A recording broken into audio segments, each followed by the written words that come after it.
Let go. I got hella swoops, I just do the shit. Hey, I got hella gas, you think I grew the shit? Niggas tweet by hoes, they on some goofy shit. Plug tryna throw them bows, I call them ludicrous. Stop! No. I work in a fucking warehouse. Ain't that some shit? There we go. Jesus. I was assigned as a security guard with the midnight shift at a very large Omaha warehouse when I was a young man. Wow. This building was mainly used for storage, and it was huge. We, as security personnel, were tasked with hitting several stations inside this building on the night shift, and this required that we did a lot of walking. There would always be 2 personnel assigned to the warehouse at night, one patrolling the outside perimeter in a car, and one inside the warehouse on foot. Being outside, sitting in the comfort of a car, was obviously the more desirable of the two. I was working a Wednesday night. I was about half... No. You're outside. No. It's cluckiness. It's more cluckiness that can happen outside than inside on a level and ratio and percentile of the cluckiness. That's all I'm saying, right? Because you outside. You feel me? What the fuck is outside? But you know what's inside, kind of. My shift. I would start the shifts walking around for about an hour, just surveilling the place before sitting down in one of the security offices. This room had some low-budget, ancient camera system that at the time was impressive technology, but it only had 2 screens because there were only 2 cameras in the entire warehouse. Wow. One in the northeast corner and one in the southwest corner. That's why we couldn't just sit on our butts in the security office our entire shifts and had to actually patrol the place. This was a shared warehouse for some tech companies, and a lot of expensive equipment was held here. Hence why 2 security guards would have to be there every single night. The warehouse layout was similar to that of a regular grocery store. There were like 10 to 15 aisles, and one intersecting aisle that cuts between the other 10 to 15 in the middle. I was still making my initial rounds around the place, when I saw all the way down at the end of the aisle I was in, something at the end section. It was like this white thing that kind of resembled the shape of a head. It was poking out from behind the end section. Oh, shit. Mind you, it was so far away that all I could make from it was this white-looking object. I elevated my slow stroll to a moderately quick speed walk, and halfway through the aisle, the white thing disappeared behind the tower of boxes. And as that thing disappeared, bet you disappeared. What are you talking about? Confirmed my fear that it was a person, and that I wasn't alone in there. I now ran to the end of the aisle, hoping to see the other night guard walking around or something. As I stood in the southwest corner of this giant warehouse, I looked up at the camera in the corner, and I was pointing in the direction of the thing I just saw. I looked in that direction, and there it was again, at maybe the 7th aisle, that white thing I saw earlier. And now it was a lot closer, and I could make it out to be someone's face, as I feared. But it wasn't the other security guard. It was this extremely pale, ghoulish-looking face. They once again slowly hid their face behind the tower of boxes. I walkie-talkied the other guard on duty, and he radioed back that he was in the car by the back section of the parking lot. He said roger that, he'd be here in 5. Ha! Roger that, I'll be there in no time! No time! I'm already in the house kicking and watching Netflix. What the fuck are you talking about? You on your own with this shit. I got the phone with him. I was nervous to approach the aisle that I saw the person's head. Even though this is exactly what a security guard's purpose and job is, you never actually expect or anticipate seeing any action. I took a deep breath and ran to that aisle and stopped at the end of it to look down it. The person wasn't in sight. I figured they must have ran for it. So I ran halfway down, hoping to catch up to them.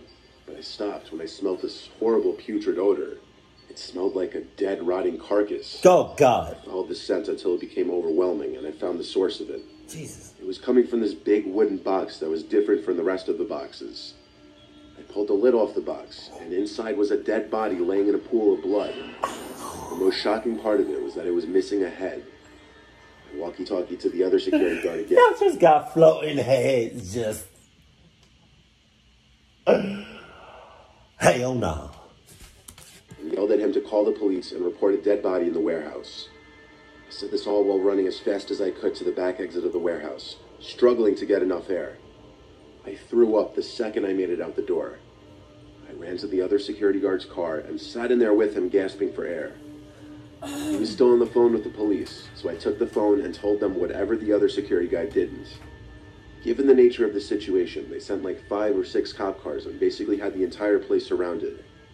The body was loaded into an ambulance, and for a good chunk of the night, police were in the warehouse doing forensic work. Perhaps the weirdest part of all of this was that when trying to go back to the video footage captured from the night before, the footage cut out for about 3 hours in the middle of the night. There was no explanation for this happening. I've thought about this night for almost my entire life, basically. I don't believe in ghosts or anything, but I don't really have an explanation for this. You better start. I've thought about some far-fetched possibilities, though, like that whoever the murderer was in the warehouse that night and was holding up the severed head of that body. God hence damn. why it looked so pale and ghoulish. In fact, it gave me chills just now thinking about it again. I found the weirdest part about that story was the fact that you were playing hide and seek with this mother clucker. Like, what you doing? You know what I mean? This thing, right, this spirit is already hiding and seeking your asshole. Wait, what? I'm saying. Wait. Several years ago, 2 friends and I heard from a mutual friend about this creepy abandoned warehouse or furniture store that was only a few miles from my house. One night while on a drive, the 3 of us decided to check it out. We parked at a Walgreens a few hundred yards from the warehouse and started walking towards it. As we got closer, my friend, I'll call him Jim, kind of chickened out and stayed back while me and my other friend, I'll call Mark, continued on. As we approached the right side of the building, it became very obvious that this place had been abandoned for a very long time.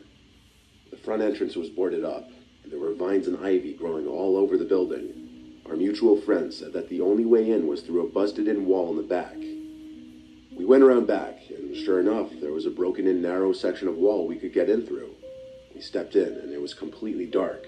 We couldn't see our hands in front of our faces, so we turned on the flashlights on our phones and looked around. There was trash and debris everywhere on the concrete floors. We were in what appeared to be the main room of the old store, and it was huge. An entire football field could probably fit in this room. We could even hear an echo when we talked.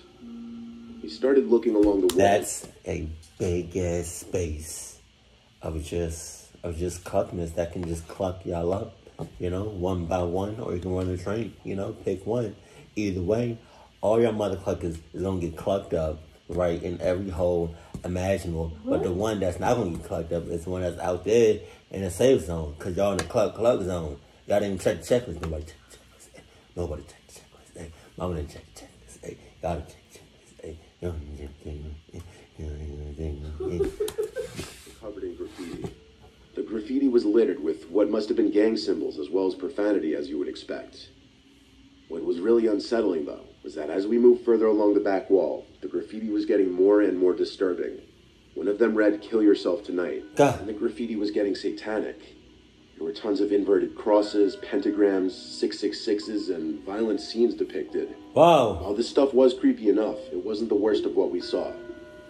Towards the end of the building, there were some steps leading to smaller rooms. As we shone our lights on the steps, we saw a large, dry pool of what was probably blood all over the steps. This deterred us from exploring the smaller rooms beyond, so we headed to the left side of the room. As we were walking, our lights caught... It's literally signs everywhere inside that building, and y'all still going forth. Y'all still, like... Alright. Alright. From the ceiling, we got closer and saw what it was. It was a noose, still hanging from one of the rafters. Wow. It became very obvious that the people that come to this place use it for very evil purposes. After that, we decided we'd spend enough time in there and headed for the hole in the wall we entered through. We got outside and saw that there was another, smaller building/warehouse behind the main one. Despite the freaky things we saw inside, we were still curious and decided to check this one out too. One thing that was very odd was that there was a small room in the front of the warehouse that had no doors, only one window. What? Inside was a large inverted cross hanging from the decrepit ceiling. We came to the left side of the warehouse where the large garage-style entrance was. This building was similar to the first one. It was one large empty room with tons of trash everywhere.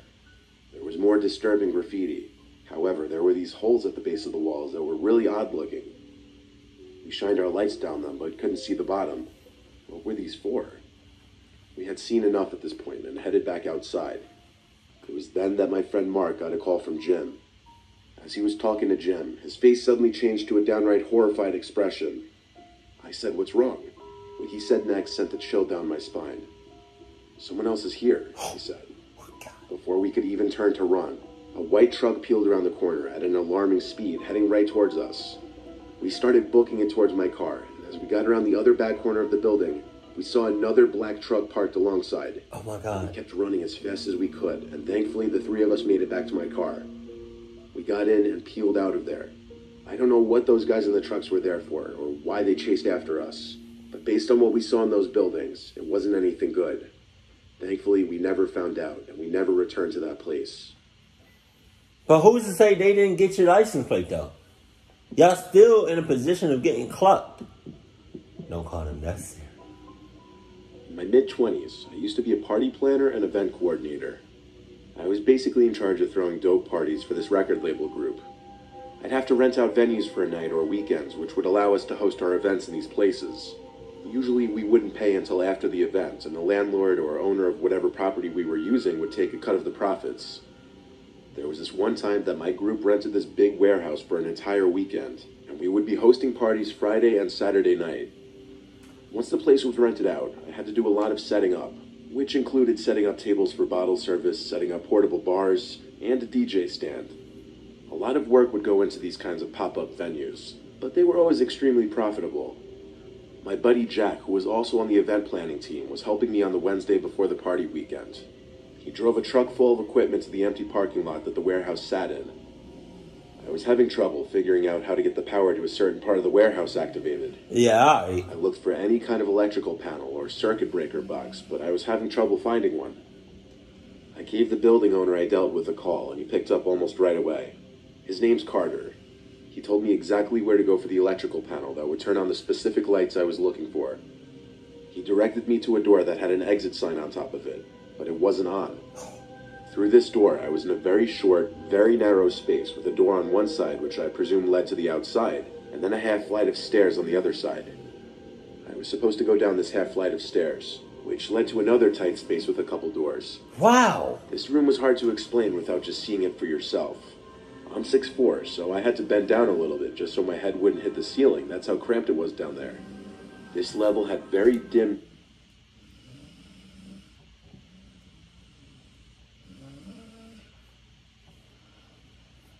Hmm? Hey, I'm sorry. I'm sorry, baby. It's okay. kind of lights hung on the ceiling. Dim, but enough light to navigate just fine. I found the electrical panel. Dim is not enough. If I have a light, it's going to be the same amount of energy and the same amount of light that I get from the clock and sun. I want to see everything, my nigga. Which switches to flip. Then I shut the panel door and turned the key to lock it, even though he told me to just leave the key in the lock. I thanked him and our call ended. I heard a loud and obvious buzzing sound that would be going off in spasms.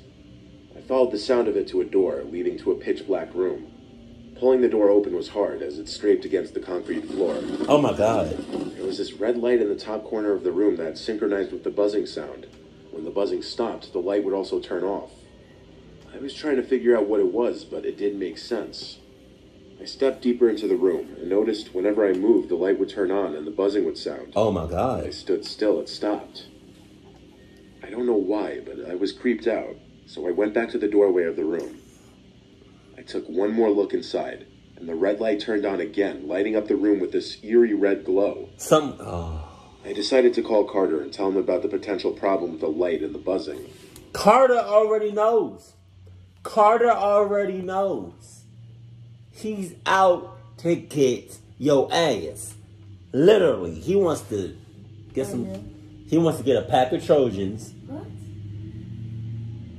Thought it was no problem. Sometimes you need it though. You know what I mean? To like get up in there. What you know about that? I'm saying, but like, Carter is nowhere to be found. He's already sus in cahoots and sus hoots, and I feel like somebody gonna pop out. He told me calmly that the light was a motion sensor, and the buzzing was because that one in the basement was busted. I asked what he meant by motion sensor, and and he explained that there's at least one in every room in the building, as it's part of the security system. I looked back into the room, and the light was still on. I asked what could be setting it off in there, and he said he had no idea. And that's when I spotted it. There was someone, I couldn't tell if it was a man or a woman because of the long, disheveled hair, sitting in one corner of this room, half hidden behind a pile of old boxes. Their eyes were the most noticeable feature because of how goddamn wide they were open. The mouth was like a half smile, and they were moving their arm in a manner that was as if to tell me to come here. I know it took me a few seconds to describe this person just now, but I was literally screaming at the sight of them in under a second. I slammed that door shut and ran back up the stairs and out that exit door. I told Carter we were leaving and not using the warehouse anymore. I didn't ask any more questions after that. I didn't care, it was his problem. I yelled at Jack to get everything he could back into the truck. He collected our stuff as quickly as possible, loaded the truck back up, and left. I didn't even bother locking the door to the warehouse. I just wanted to be far away from there. I still today don't know what to make of it.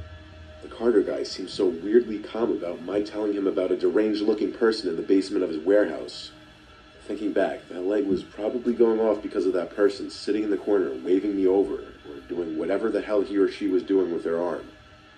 It was a truly nightmare-inducing, horrible experience.